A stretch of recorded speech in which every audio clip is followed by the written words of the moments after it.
Suddenly, a ringtone rang. It was my husband's smartphone. Apparently, he had left it at home and gone out.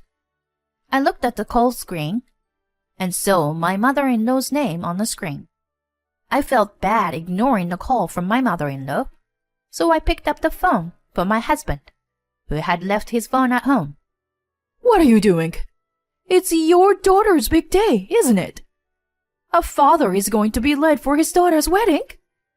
As soon as I picked up the phone, my mother-in-law, without even giving me a chance to answer, asks me a question right out of the blue. "Daughter? What are you talking about? Our daughter passed away 5 years ago. You know that." Then, from the phone, I heard a young woman's voice ask, "Has Dad still not arrived yet?" Our daughter passed away 5 years ago.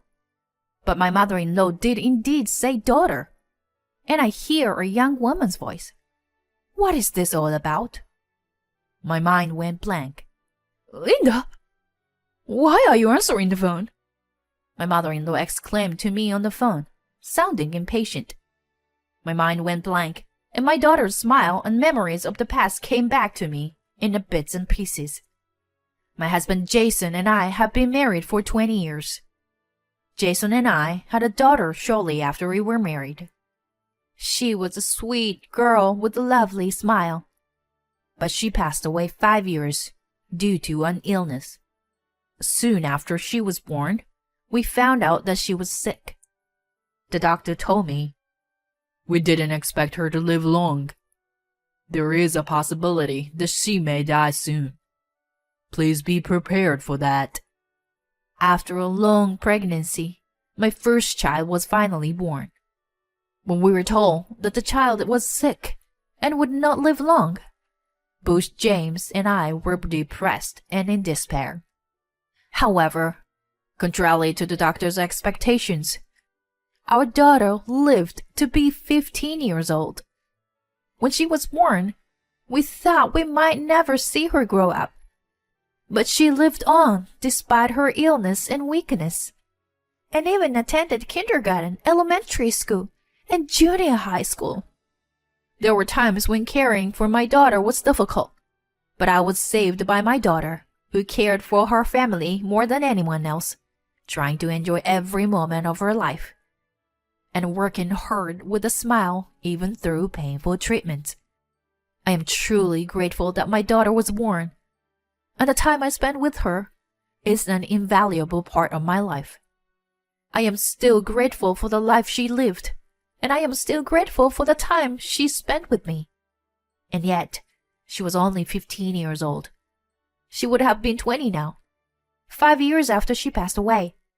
The other day, I saw that there was a reunion of her middle school class in our area. There I saw my daughter's classmates gathered there, talking happily and taking pictures together.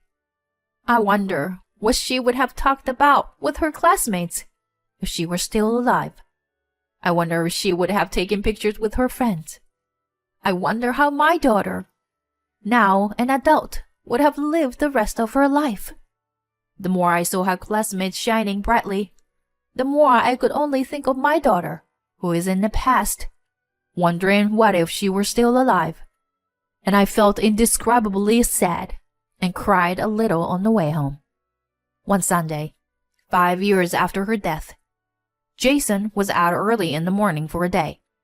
He went fishing with a friend. A few hours after Jason left, his phone rang. I didn't realize it until then, but Jason had forgotten his phone and had left it behind. I checked the call screen, and so it was my mother-in-law.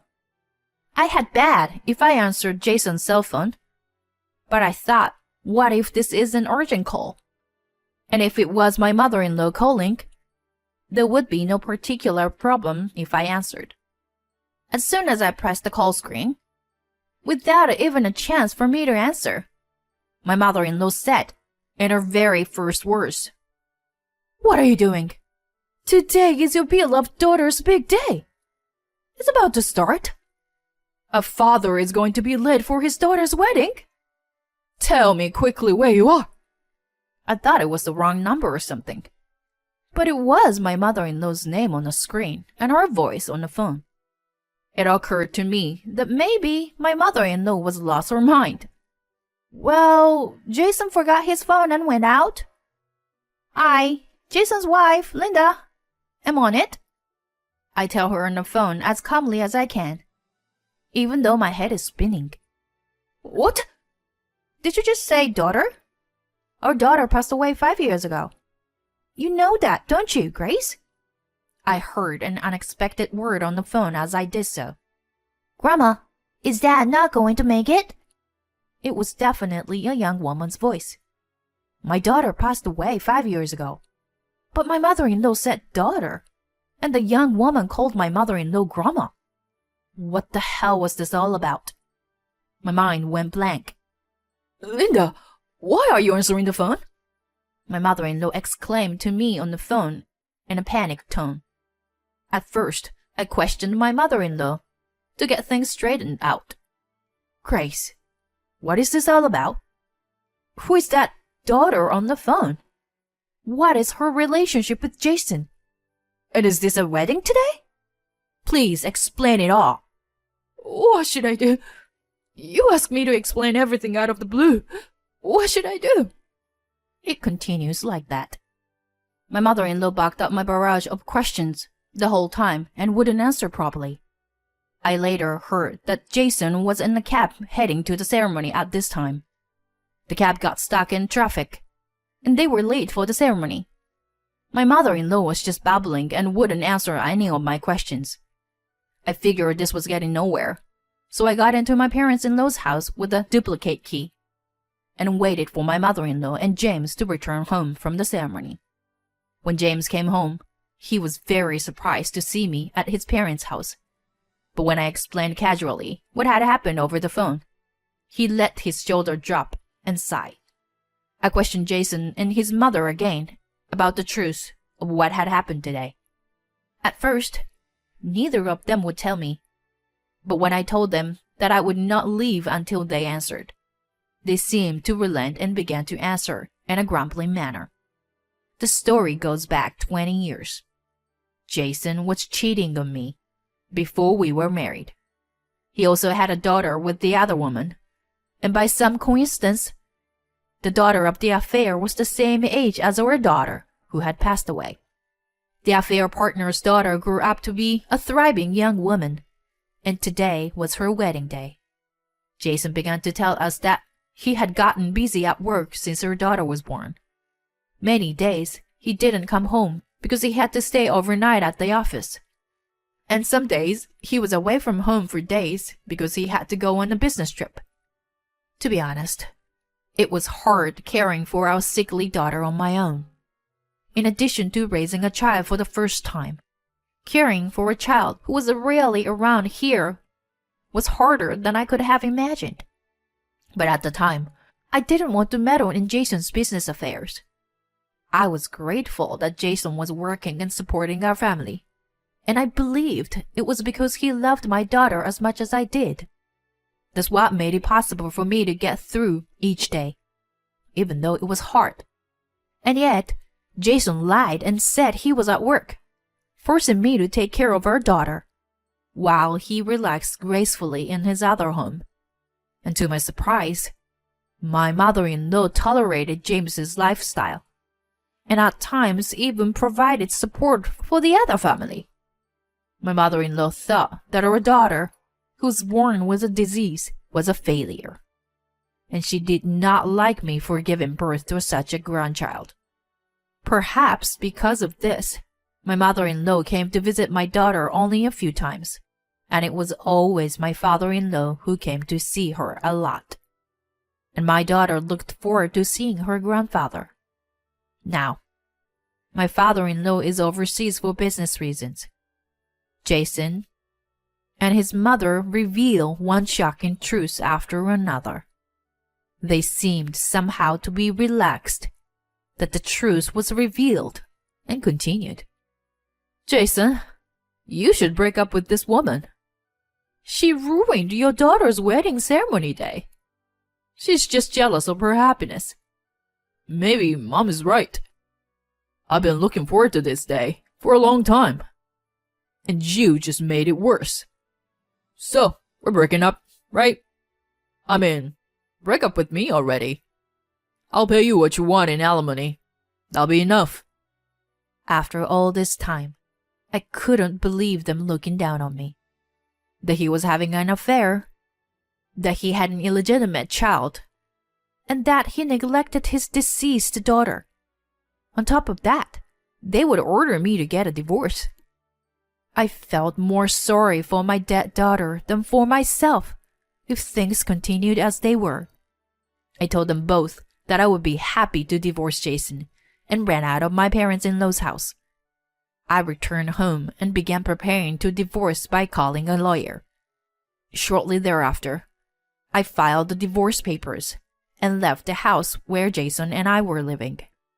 Because I had a lawyer, I was able to get a larger alimony payment from Jason and the person he was cheating on me with than a market rate. The day Jason and my mother-in-law were having a shocking conversation at my parents-in-law's house, I actually recorded the conversation. As soon as I left the house I lived with Jason, I sent that recording to my father-in-law and Jason's company. When my father-in-law heard that recording, he flew back from overseas to see me. My father-in-law had always cared about me as well as our daughter while he was in the States, and that didn't change after he went overseas. In this situation, I was happy that my father-in-law, because he was very dedicated to his work. But in this case, he even interrupted his work overseas to come back to the States. As soon as my father-in-law met me, he apologized. I should have paid more attention to my family. I have caused you so much pain and trouble. I am sorry. I cannot forgive those guys. I will insulate myself from Jason, who hurt you. And of course, I will divorce my wife. That's what he told me. The company Jason worked for is owned by my father-in-law. In other words, my father-in-law's insulating Jason meant that Jason would be fired from the company he now works for. Jason was fired from the company after being insulated by his father, and Grace divorced from my father-in-law and had no place to live. They were so resentful that they thought it was all my fault, and they were going to barge into my house. They didn't have a duplicate key, so they started yelling and screaming at the room, which showed no sign of coming out even when they rang the bell. And they were almost breaking the doorknob.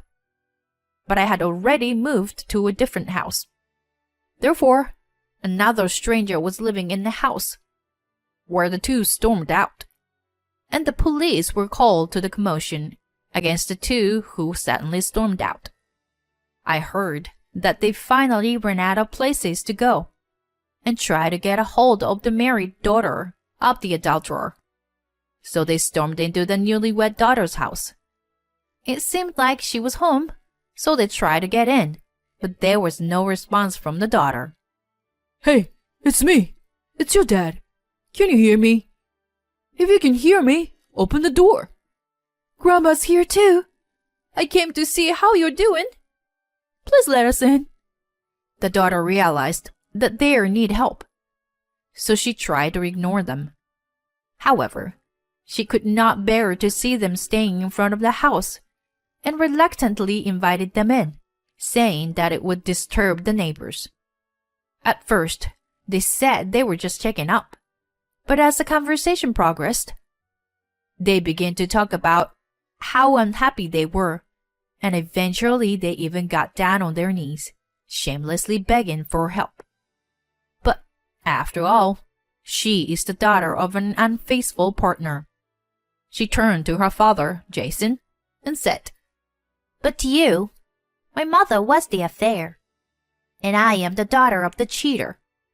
But you still supported us, so I called you Dad to thank you a little bit. So, money was the only link between Dad and me." Jason is stunned by his daughter's words out of the blue. "And I called you Grandma because you supported us too. And when you ran out of money, It's our turn to help you because we're her family? You don't know how we have felt all this time. You've been helping us on your own. I didn't ask you. And then she simply cut Jason and his mother off. Is that what you thought all along? Unbelievable. What's going to happen to our relationship now? The daughter just said grace like a throwaway comment. We have no use for people without money. You have a real family somewhere else, but you have been using us as a family for your affair partner. In the same way, we have been taking advantage of you. Now, if you don't have any money, please leave. We're not a family anymore. Jason and his mother, who had been silently listening to her words, were now trembling with anger. And then they start shaking. What kind of a way to talk to a father who has supported you all this time? I thought you were the better granddaughter, but it turns out that you were a failure too. They yelled at her. Grace started screaming, throwing dishes, cushions, and other items in the house, not only at the walls and floor, but also at her granddaughter. Their outburst made a mess of the new house, and the daughter, feeling that she was indeed in danger, called the police. But the police who arrived at the scene saw Jason and Grace, whom no one could touch, and brought them in again. This police action caused Station's daughter to be marked by the neighbors, and her husband also found out that her family was troublesome because of this incident. Because of this, the daughter's husband divorced her quickly, after only 1 month of marriage. On the other hand, I was able to get a new job at a company owned by my father-in-law, thanks to his arrangement. I had qualifications at grade levels, such as a bookkeeper and computer exam, so I was always ready to work if I wanted to. The reason was that I was always trying to improve my skills to earn money for my daughter's medical expenses in between taking care of her. Because of this, I am now working hard with a salary that is enough to live on my own. My father-in-law was so concerned about me that he cut ties with his own son and divorced my mother-in-law as well, even after the divorce of Jason with me. Not only that, but I am so grateful to my father-in-law for providing me with a new job. I told my father-in-law how sorry and grateful I was, and he said, Please let me do this, because I feel sorry for you too. And I am so grateful to you, Linda, for giving me my one and only granddaughter. My life is so much happier that I had such a sweet granddaughter. Besides, it's normal for families to support each other.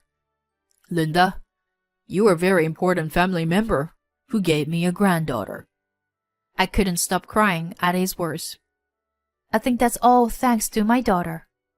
She passed away 5 years ago. But thanks to her, I was able to break off a bad relationship. And I still have a wonderful relationship with someone who considers me family. I'm really glad I met her. Thank you for being born as my daughter. Let's continue to build a new life together.